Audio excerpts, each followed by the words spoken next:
me sort of tie you in with Lori Glover, who gave our first presentation in this series.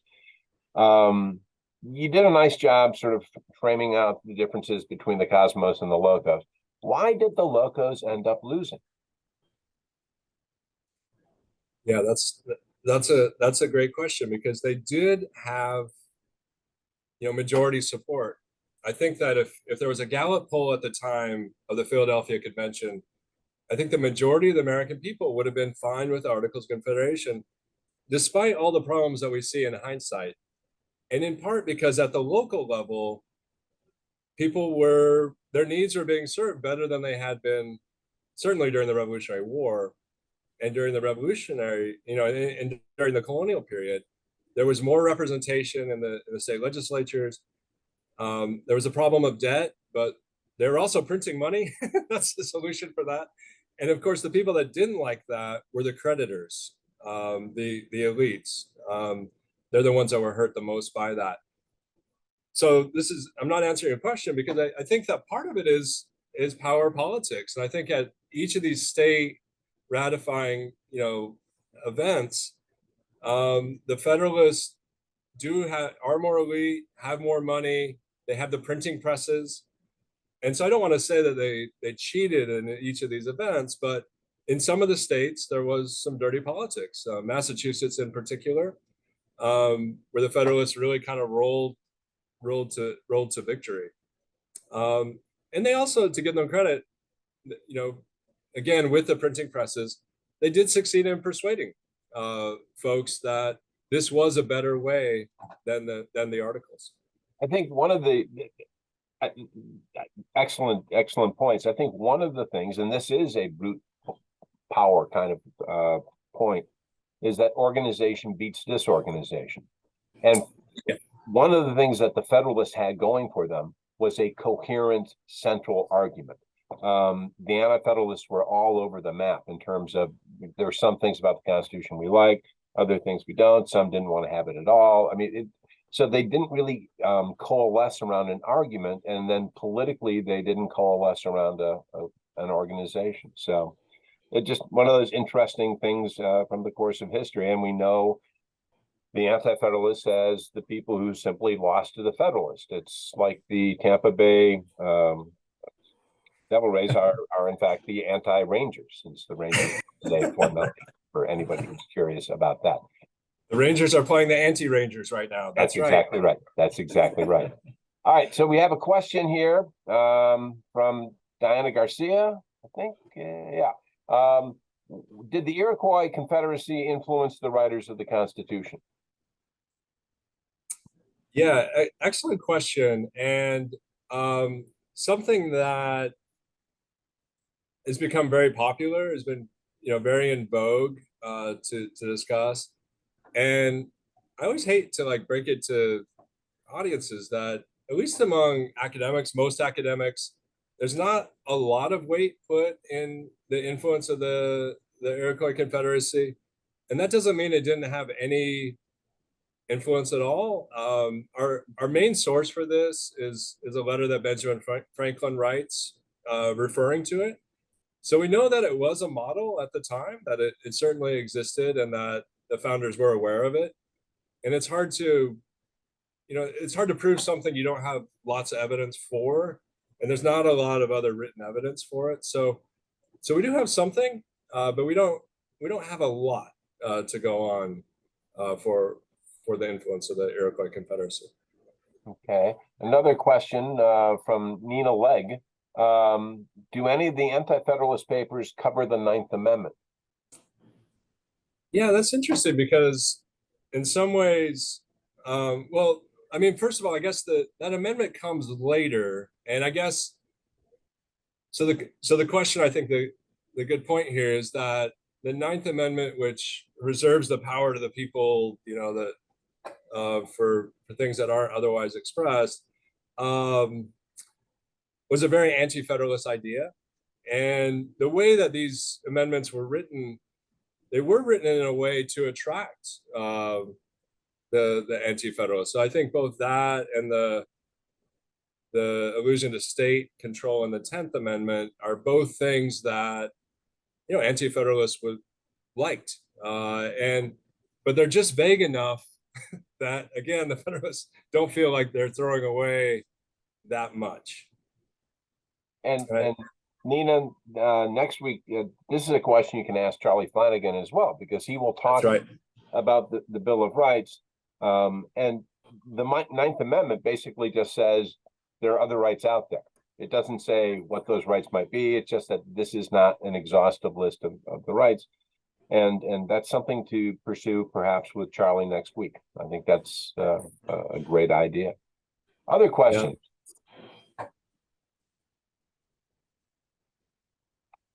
Deborah, can you talk a little bit more about Jefferson? Because one of the things I wrote down on my piece of paper as you were presenting was, notable Anti-Federalists who joined the national government and actually became Federalists.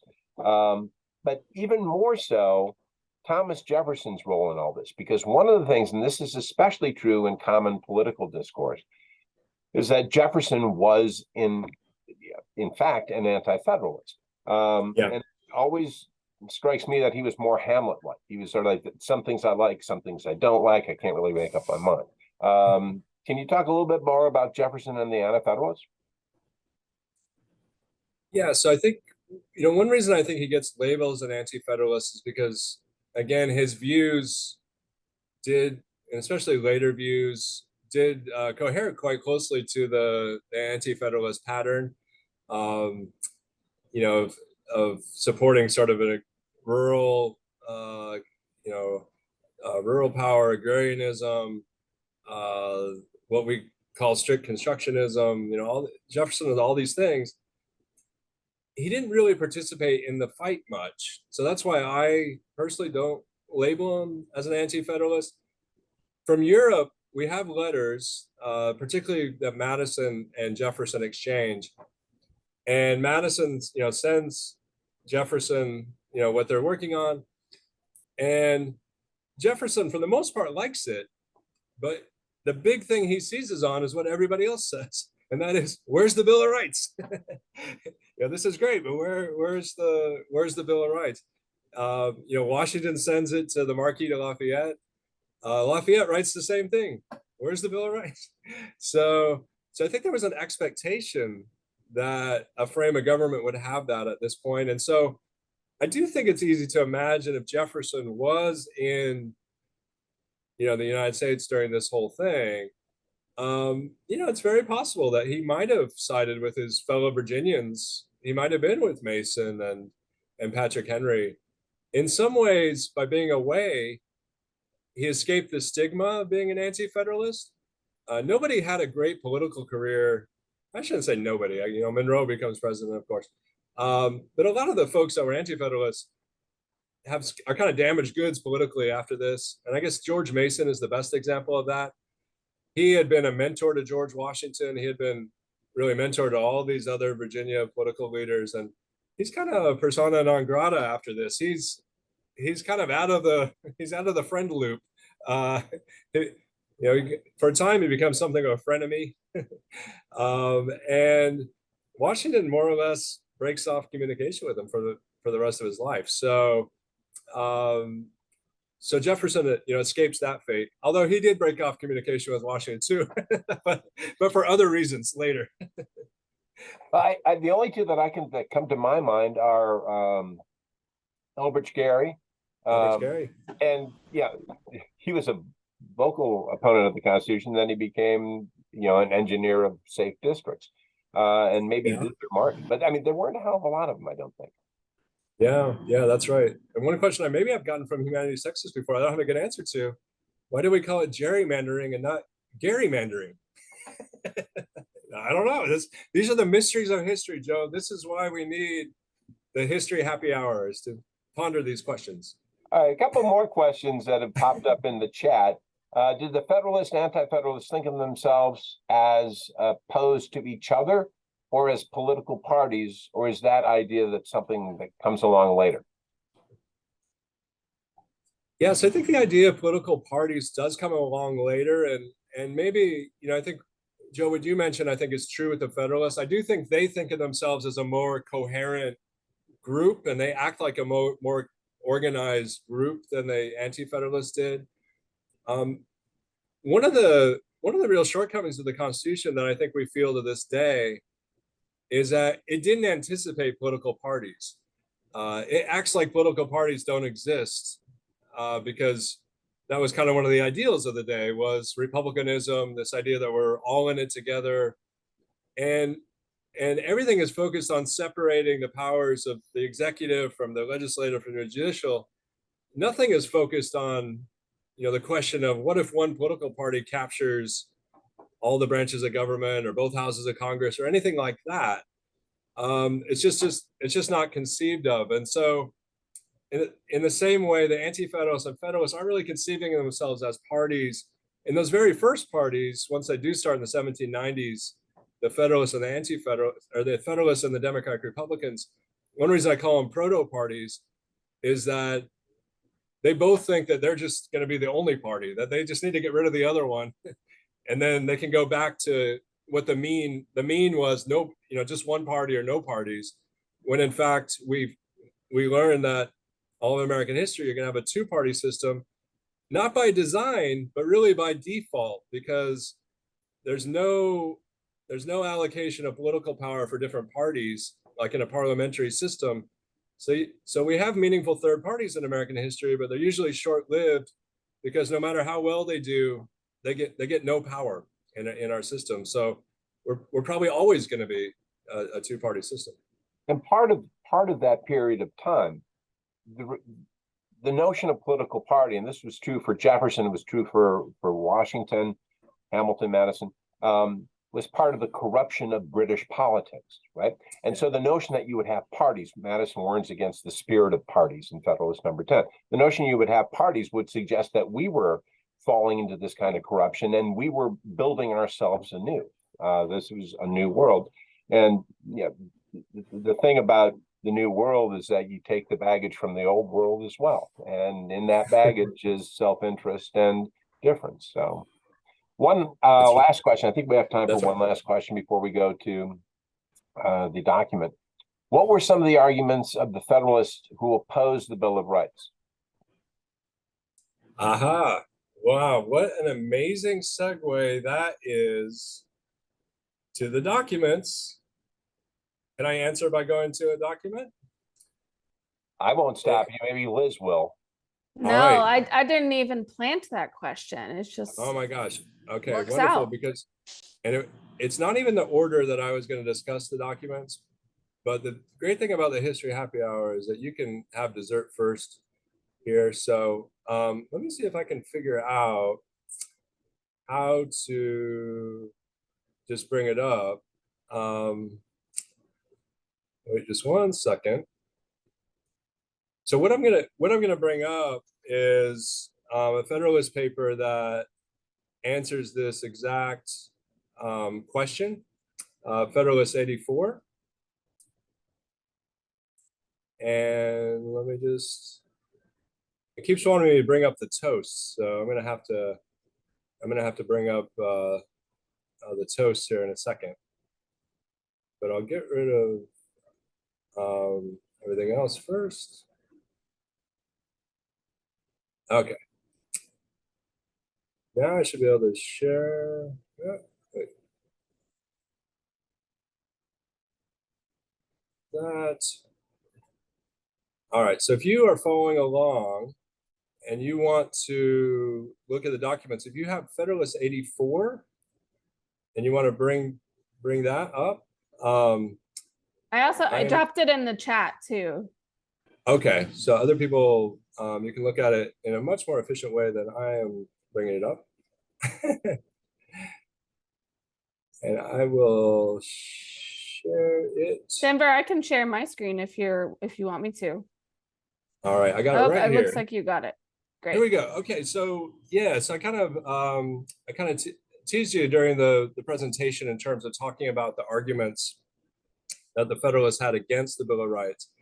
And it's discussed in different Federalist papers, but I think 84 kind of lays it out the most clearly. And I've highlighted a handful of places that I think are useful to look at in this. And I apologize for the original font in the document I shared. It's a non-human font. But the first argument here, and I'll start at the top, he says, the Constitution proposed by the convention contains, as well as the Constitution of the state, a number of such provisions.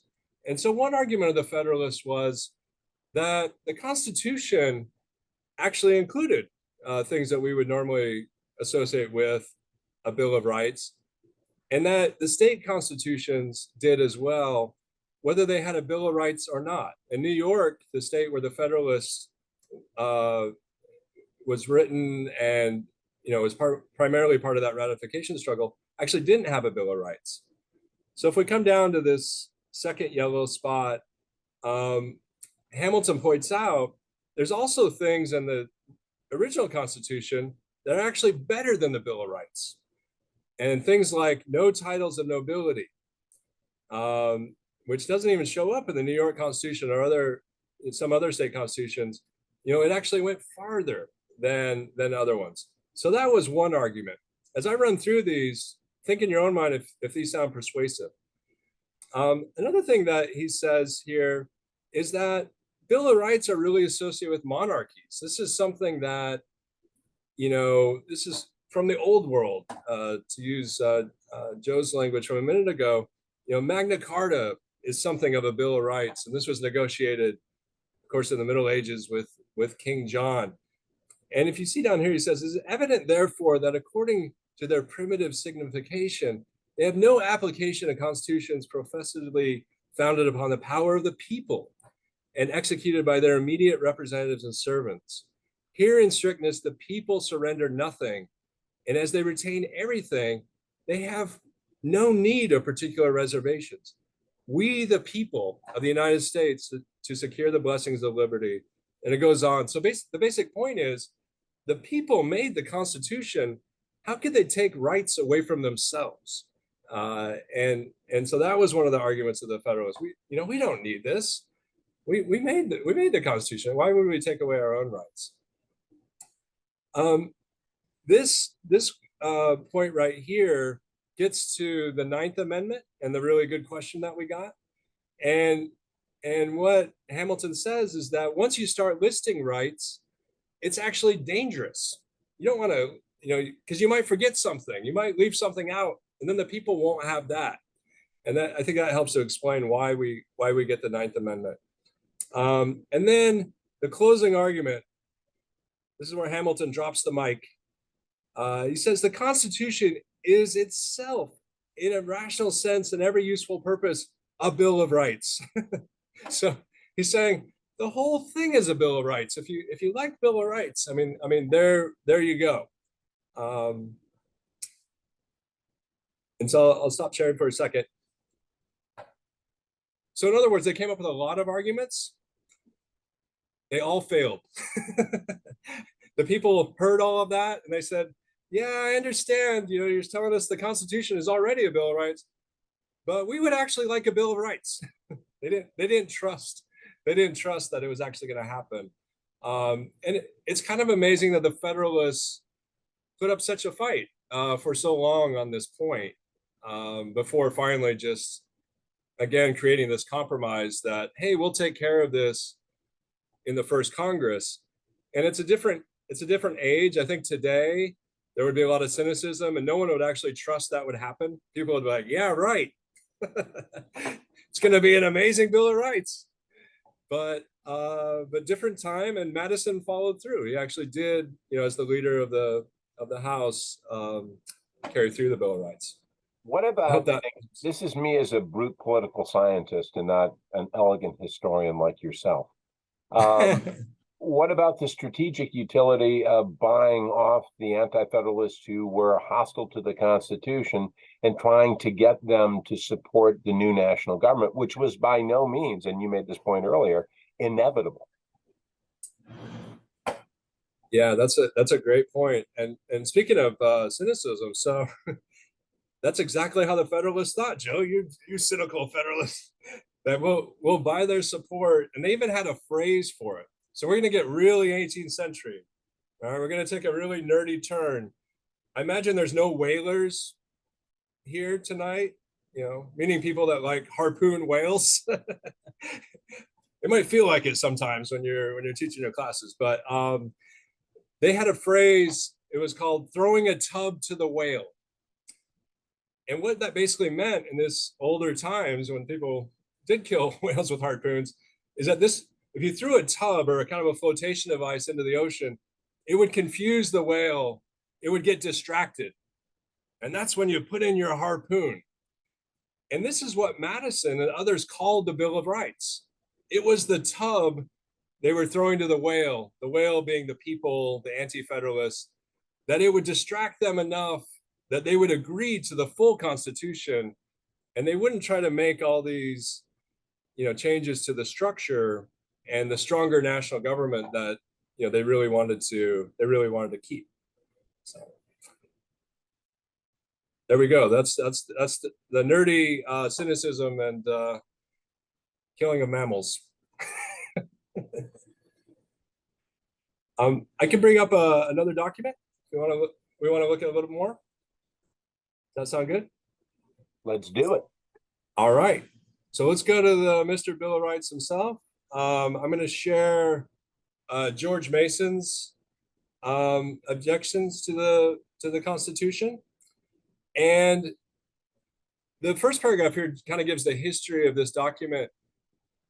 It's notes that Mason had actually written in September of 1787 to himself and his opposition to the Constitution that was forming.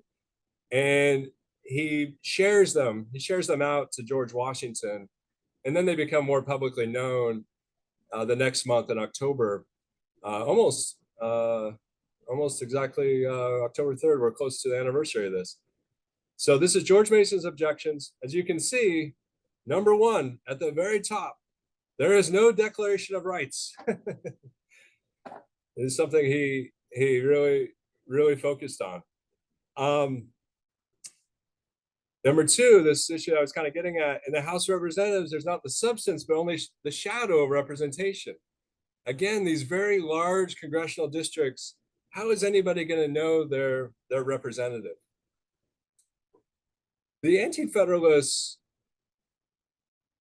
always worry about the Senate. The Senate's a big hang-up for them because they're worried about elite oligarchic rule, and they were worried about the different ways that the Senate combined with the president in the Constitution. So things, in terms of approving members of the government, like ambassadors, public officers, eventually cabinet officials, and also ratifying treaties. They thought that this was kind of an unseemly combination of the executive and legislative branch. They also worry about the judiciary. There's no Supreme Court in the Articles of Confederation, right? There's no one strong national court. It's all by the state. So you can imagine they would be worried about this new group. They worry about executive power. In the parliamentary system, which was again the model of the time with Great Britain, there's something, with their cabinet, they're all elected officials, and they're worried that the president was completely isolated in this power, that there was nothing called a council, nothing to really kind of mediate the power between the president and the other branches. So it goes on and on about that. Some things about commerce. And there's some things that are kind of fun where the Anti-Federalists didn't quite get everything right. And this line, Mason says, hence also sprung that unnecessary and dangerous officer, the vice president, who for want of other employment is made president of the Senate. And they're real hung up on the vice president. They think that this is going to be a really powerful office because it, again, mixes the executive and the legislative. And it actually turns out, because of that, it's a completely weak office. It doesn't actually do much of anything. The president of the United States can grant pardons for treason. Only one other person on the planet could do that at the time, and that was King George in England. So they're giving the president monarchical power. treaties again. And then let me show you the closing argument here. First of all, Mason, very strange, as an enslaver, he does comment about the Atlantic slave trade and how that was protected in the Constitution. He didn't like that. As a Virginian, they had a surplus of enslaved laborers, so they were happy to get rid of the slave trade, even if they kept slavery itself. But think about this and how much you think this has become true. This government will commence in a moderate aristocracy.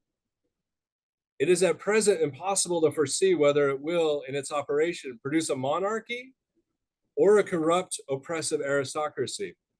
It will most probably vibrate some years between the two and then terminate in the one or the other.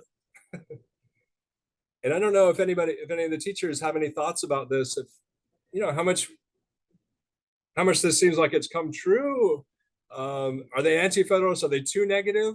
Did things actually turn out a little better than they imagined? It's an interesting question that we can think about. We can also have our students think about.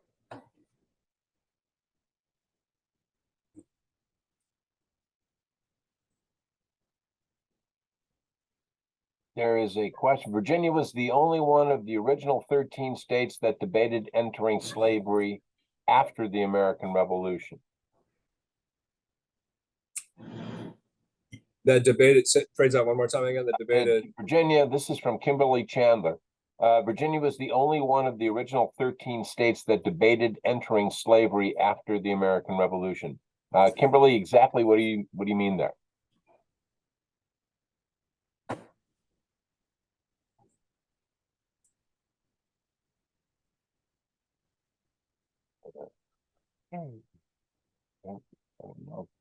Oh, you were commenting. Okay. Gotcha. Yeah, no, I understand. Like Virginia, as a southern state, it's interesting how much they oppose the slave trade. And this kind of gets us into interesting geographical differences that, they're in the upper South that had a healthier climate than the lower South, especially South Carolina. And there's actually a self-sustaining enslaved population in Virginia. So, they were more than happy to get rid of the slave trade. But of course, the Constitution protected it, the Atlantic slave trade, for 20 years, really for the lower South, for South Carolina, which still depended on the slave trade because of the conditions were so unhealthy, and they needed that. And so that's kind of an interesting anti-federalist line, where a Virginia anti-federalist can actually agree with a Rhode Island anti-federalist that, yeah, hey, the slave trade is bad. Even though, of course, Virginia was more than happy to keep slavery itself. Now, there's a question from Kimberly earlier that Liz just reminded me of. If the Federalist Papers and essays by anti-federalists were anonymous at the time they were written, how come we now know who authored which papers? Very good. Enterprising historians. So some of the authors become revealed in their own time. And then others, it's actually a lot of historical detective work. To this day, some of the Federalist Papers, there's a debate about a few of them, about whether Madison or Hamilton wrote them. And a lot of it kind of falls down to phrases that they commonly used, their sentence structure, how they normally wrote. And folks have actually dedicate their careers to this type of thing. So, and a lot of the anonymous ones, especially the Anti-Federalist anonymous pamphlets, we actually still don't know who wrote all of those. Right, and sometimes they're attributed to different people. It was a scholarly sort of bundle for a while. I think Douglas Adair did a lot of stuff trying to identify specific authors of the Federalist Papers. The thing is with Madison and Hamilton, because of their prominence, and also because they kept a lot of material. I mean, they were scholarly founders. Right. Madison's papers are rife with his notes preparing for the convention, and you can see essentially chunks of Federalist Number 10, Federalist 51 in those papers, which were produced even before they went to Philadelphia. Yeah, no, that's absolutely right. And so there are a lot of material to trace back. to them. And they're playing for posterity. They're playing for the history happy hour because they knew we would talk about them, and they left plenty of material, right, for us. And I'm not gonna bring it up, but I do want you have access to this pamphlet by Mercy Otis Warren, and it helps to make this point that she wrote under a pseudonym, a Columbia Patriot, that was only discovered, but years later, that it was actually her, and she had kind of a double thing against her, that she was an anti-federalist and trying to be anonymous, and she was also a woman. And a lot of the arguments that she makes are almost exactly the same as George Mason's. And she's very concerned about the future of the Republic as well. So I think that's a useful document. And even though they might not test it, and I'm guessing they don't test it, Mercy Otis Warren as an anti-federalist in Texas. It's more as a propagandist in the American Revolution. That's kind of a fun idea that you can share with your students, that these people that were all on the same side against the British all of a sudden disagree about what the future of the country should look like.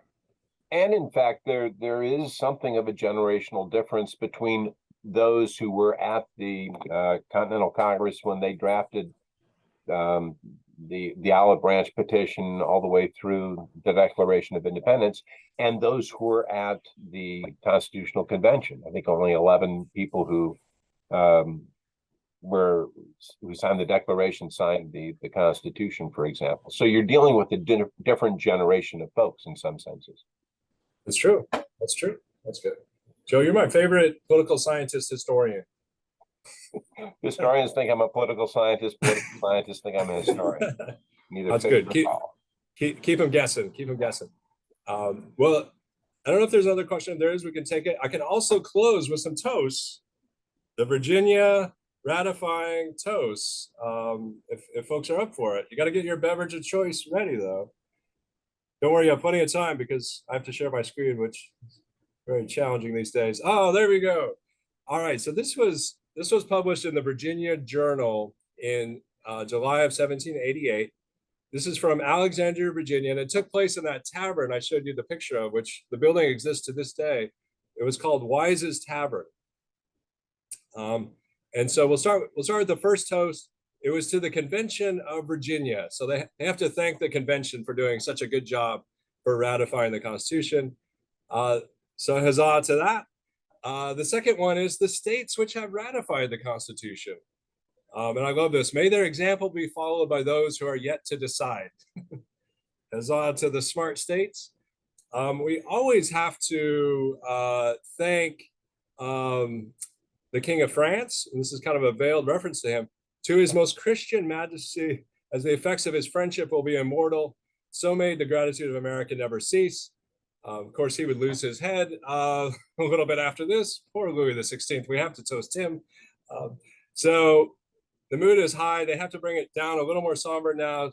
The fourth toast is to the memory of those heroes who laid down their lives to the altar of freedom. So the people who died in the Revolution.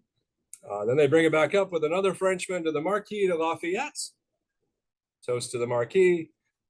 Number 6, to Alexandria's representatives in the convention. David Stewart was an aide to George Washington. And I actually don't know much about Charles Sims. We'll have to look him up. If you're in Virginia, you always toast the Potomac. So that's the 7th toast, to the Potomac. May its navigation be improved to its sources and its trade flourish to the degree bountiful nature intended. And so this does give you, it's kind of a funny source and a way to do it, but it does give you kind of the Federalist mentality, the way they're thinking about the country. And then the 8th one, I think this includes some of the folks here tonight, to the learning, agriculture, manufactures, and commerce of America. So they're thinking of all the economic enterprises. The 9th one, and they must be very tipsy now. I don't know how they even got this toast out. To the majesty of the people of America, let the nations of the world look to them as an example, where on mature deliberation and with one accord, they have laid down one form of government and accepted another. So 21st century translation, we were smart enough to get rid of the Articles of Confederation and do it peacefully. And finally, the number 10 toast, which is very Federalist in character.